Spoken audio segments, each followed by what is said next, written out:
Hi everyone, I'm Kasia Spencer, a coach and educator dedicated to empowering survivors of domestic violence to reclaim their power and their voice.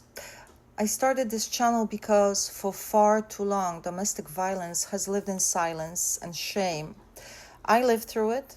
I know what it does to your confidence, to your future, and to your sense of self. But I also know this recovery is not only possible, it's powerful. And you deserve to understand what trauma does to you. Not to blame yourself, but to finally free yourself. Today, I want to talk about something many people don't realize. Domestic violence doesn't just affect your emotions or your relationships, it can create real lasting changes in your brain. When you live in a constant fear or instability, your brain learns to survive, not to thrive. So let me explain what that actually looks like.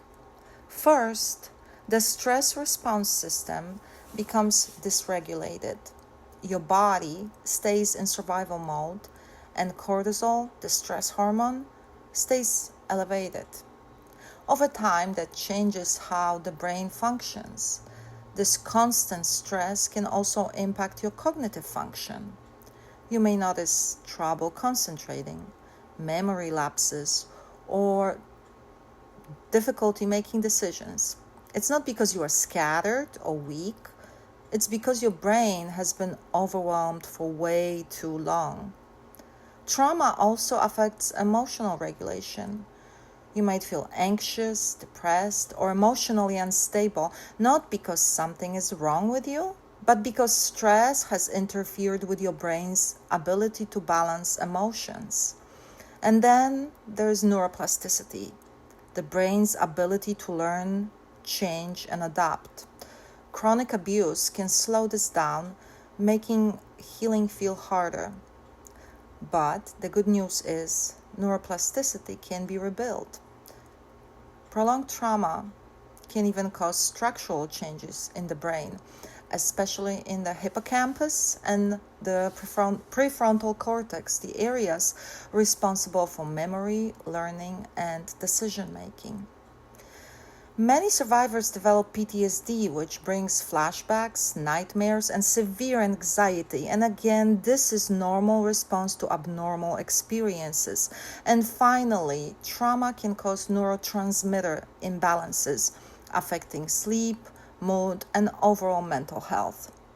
One of the most affected parts of the brain is the hippocampus, the center of memory and emotional processing. Chronic abuse can shrink the hippocampus, make it harder to form new memories or recall old ones. It can also reduce neurogenesis, meaning fewer new brain cells are created, which leads to learning difficulties, emotional struggles, and increased vulnerability to PTSD. But there is a part I want every survivor to hear. These changes do not mean you are broken, they mean you are in survival mode. And with that, with the right support, and the brain can heal itself. Understanding this isn't about science. It's about giving you the validation you were denied. It's about showing you that the confusion, the memory issues, the emotional swings, they all have real causes, and none of them are your fault. On this channel, we will talk about emotional healing, rebuilding your confidence, and reclaiming your identity. You'll learn practical tools to help you recover, regulate your emotions, strengthen your mindset, and rewire the parts of your brain that trauma tried to shut down. You are not alone, you are not crazy, and you are not too damaged to heal.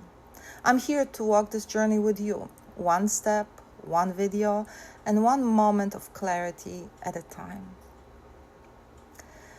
If this is the kind of support you've been searching for, make sure to subscribe and stay connected. Your healing starts here. And in the United States, where I live, we are celebrating Thanksgiving Day. So happy Thanksgiving. Bye.